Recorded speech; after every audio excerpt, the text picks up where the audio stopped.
28 मार्च को विधान मंडल का बजट सत्र समाप्त होने वाला है। अब बचे ही कितने दिन हैं, बीच में शनिवार रविवार होगा, अवकाश होगा, उसके बाद फिर जो भी कार्य दिवस बचते हैं। तो इसमें अब तक जो चर्चा हुई उसमें कुछ खास बातें हैं।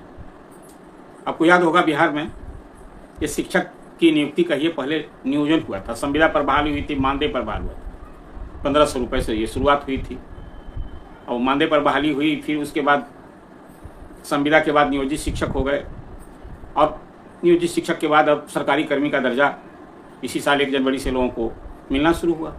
उधर बीपीएससी शिक्षक अब तक जो 3 चरणों में बहाली हुई है वो सब तो बीपीएससी शिक्षक सरकारी कर्मी शिक्षक के रूप में ही बहाल हुए, सरकारी कर्मी ही कहलाएंगे, दर्जा मिला, सुविधा मिलेगी, जो भी हो।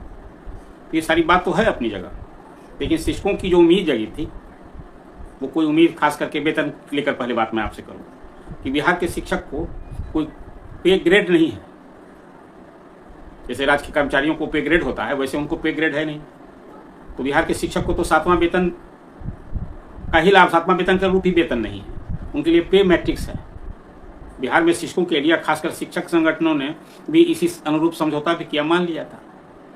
तो उनको मूल वेतन 25,000, 28,000, 31,000, 32,000 इसी तरह से ना है। और फिर उसके बाद डीए, हाउस रेंट यही मिलता है। अब सरकारी कर्मी हो गए हैं तो उनको पीएफ कटेगा, एक ही नई सुविधा होनी है, लेकिन पे मैट्रिक्स है, पे ग्रेड नहीं है। तो अभी 8वां वेतन आयोग भी केंद्र सरकार ने गठन करने की घोषणा कर रखी है और जनवरी 26 से 8वां वेतन आयोग लागू होना है। तो स्वाभाविक केंद्र सरकार के कर्मचारियों के लिए पहले केंद्र सरकार लागू करती है और उसी अनुरूप बिहार सरकार ने भी तो फैसला कर रखा है, समझौता है कि जब केंद्र कर्मचारियों का जो वेतन आयोग की सिफारिश लागू होगी तो हम उसी अनुरूप बिहार में भी लागू करेंगे। तो बिहार में कर्मचारियों को, सरकारी कर्मचारियों को 7वां वेतन आयोग का तो लाभ मिल रहा है, लेकिन लाभ सरकारी कर्मी बनने के बाद ही बिहार के शिक्षकों को कहाँ मिलना है। तो इस संबंध में विधानसभा में चर्चा हुई, सवाल उठे।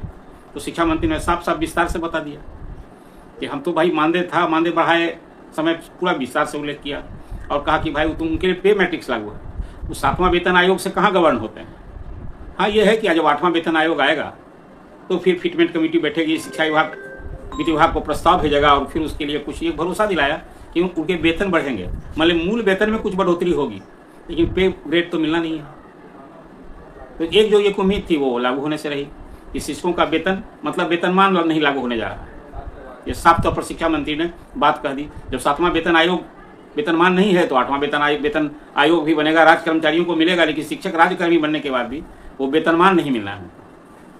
एक और भी जो परेशानी अभी है कि खास करके ये कई तरह से बहाल जो अभी तक नियोजित शिक्षक 3.5 लाख थे, तो 2 चरणों में जो विशिष्ट शिक्षक के रूप में सब बहाल हुए हैं।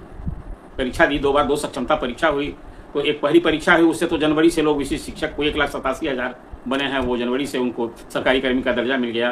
भले अब वो अभी प्राण जनरेट नहीं हुआ है उनका, उसके चलते वेतन तो होली गायब ही हो गया अधिसंख्य शिक्षकों का, होली में वेतन नहीं मिला लोगों। एक अलग समस्या है, एक अलग परेशानी, अलग उलझन है। अब सेकेंड फेज में जो सक्षमता परीक्षा किए हैं वो मार्च से उन लोगों का सबको अब ज्वाइनिंग का हुआ, 1 मार्च से 7 मार्च तक ज्वाइन करना है। तो स्वाभाविक रूप से जो बाद में परीक्षा दिया विशिष्ट शिक्षक, तो उनसे जूनियर हो गए 2 माह का कम से कम। स्थिति आप देख लीजिए, ये उलझन परेशानी एक अलग है ही। और थर्ड फेज में जो परीक्षा के लिए अभी परीक्षा होनी है, सक्षमता परीक्षा, उसी तरह से अभी जो 70,000 शिक्षक बचे हैं उसमें जो उत्तीर्ण होंगे सरकारी कर्मी बनेंगे तो उनको फिर वही स्थिति होगी, वो और जूनियर हो जाएंगे। तो नियोजित शिक्षक जो विशिष्ट शिक्षक बने हैं उसमें अब विशिष्ट शिक्षकों में भी ये जो वरीयता का मामला है उस अनुरूप हो जाएगा। नियोजित शिक्षकों को जो प्रोन्नति देने का मामला तो एक अलग मामला है। शिक्षकों के ट्रांसफर को लेकर के जो 1,90,000 शिक्षक ने जो आवेदन दे रखा है, पिछले ही साल दिसंबर में दिया था और जनवरी बीत गया, फरवरी बीत गया और मार्च भी अब बीतने ही को है। तो अभी तो कैंसर रोग से पीड़ित प्रभावित ही शिक्षकों का ना ट्रांसफर हुआ है। और जो वहाँ गति है, जो प्रक्रिया अपनाई गई है, पहले भी मैंने चर्चा की थी, हालांकि ये बड़ा घोर निराशाजनक बात दिखती है, लेकिन मुझे नहीं लगता है कि जिस गति से सब कुछ हो रहा है, स्क्रूटनी, पोस्टिंग, कहीं वैकेंसी हो तब होगा।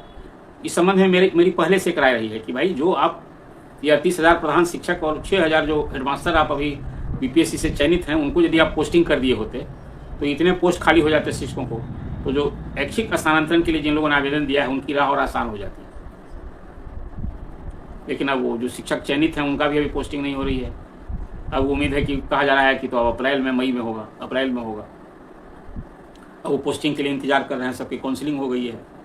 अब उनसे भी अभी तो 3-3 जिला का मांगा गया था, हालांकि जब सभी शिक्षकों को आप उनकी सुविधा का ध्यान रख रहे हैं, तो जो ट्रांसफ़र कर रहे हैं खासकर प्रधान शिक्षक और हेडमास्टर का, उसमें भी महिलाएं अधिक हैं, उनकी भी संख्या काफ़ी है।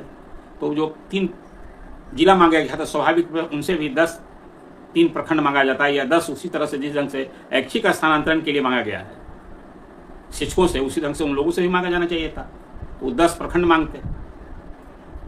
खैर वो 3 जिला मांगा गया, उसकी पोस्टिंग की भी प्रक्रिया जो भी हो, वो अलग परेशान टेंशन में। बीपीएससी के शिक्षक उसी तरह से जो अभी गांव से दूर ट्रांसफ़र के लिए, उनकी अलग परेशानी है।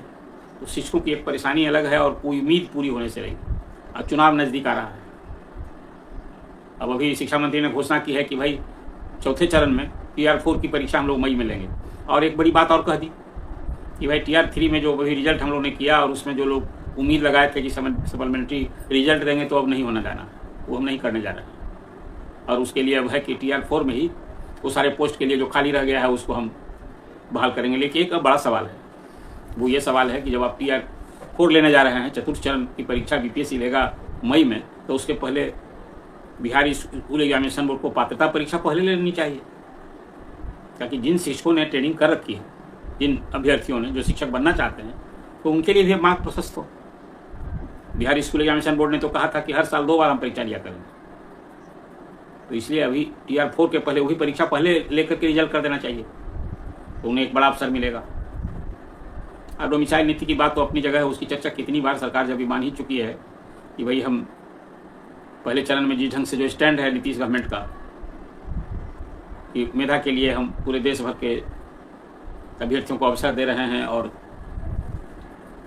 गैर संवैधानिक होगा, उसको लागू करना ठीक नहीं होगा, तो डोमिसाइल नीति तो लागू होगी नहीं। तो कुल मिला कर अभी शिक्षक अलग परेशान, अभ्यर्थी अलग परेशान, अलग उलझन, ये सारी स्थिति है आपके सामने। लेकिन शिक्षक जो कार्यरत हैं, जो सरकारी कर्मी हो गए हैं, उनको कोई 7वां वेतन आयोग का जब कवर नहीं है, तो 8वां वेतन आयोग भी उनके लिए तो फिर होगा। ये मुझे लगता है कि चुनाव बाद जो नई सरकार होगी, नया वेतन आयोग होगा, तो 5.5 लाख शिक्षकों की मांग की अनदेखी करना, हालांकि तो अब शिक्षक संगठनों में वो ताकत नहीं रह गई। 4 कैटेगरी के बिहार में जब शिक्षक हो गए हैं, तो अलग अलग वो एकजुट सभी हैं नहीं। एक और जहाँ वेतनमान वाले शिक्षक, नियोजित शिक्षक, बीपीएससी वाले शिक्षक जो विद्यालय अध्यापक कहते हैं, और फिर ये विशिष्ट शिक्षक, कुल मिला कर। लेकिन ये सारे संपूर्ण 5.5 लाख से अधिक शिक्षकों की जो ताकत है, या आज भी जो निराशा है, उन्हें जो परेशानी है, ये चुनाव में क्या उनका रुख रवैया होगा, ये एक अलग सवाल है कि शिक्षक के रूप में कि एक वोटर के रूप में जो जातु समूह में बट करके लोग वोट देते हैं, अपना वो दर्द भूल जाते हैं, ये एक सवाल तो है ना। तो ये शिक्षकों की जो परेशानी है, जो उलझन है, एक अलग है। अभी मैंने एक खबर देखी कि आजकल पोस्ट से अटेंडेंस बनता है, और उस स्कूल में अटेंडेंस दर्ज किया और नहीं भी वो स्कूल में काम किया, हाजिर है, और वहाँ अटेंडेंस लिया ही नहीं। तो ऐसे हजारों की संख्या में शिक्षकों से शो कॉज किया गया है। अभी सिस्टम की गड़बड़ी के कारण वो जो अटेंड किया है, स्कूल में पढ़ा रहे हैं, उनको भी वहाँ एब्सेंट डिक्लेयर हो गए, अब उस सबको शो कॉज किया गया है। कई जिलों से ऐसी खबरें आई हैं, और उसकी अच्छी खासी संख्या है शिक्षकों की। तो ये उलझन परेशानी समझ जाइए कि शिक्षक किस कदर परेशान है इस सिस्टम से।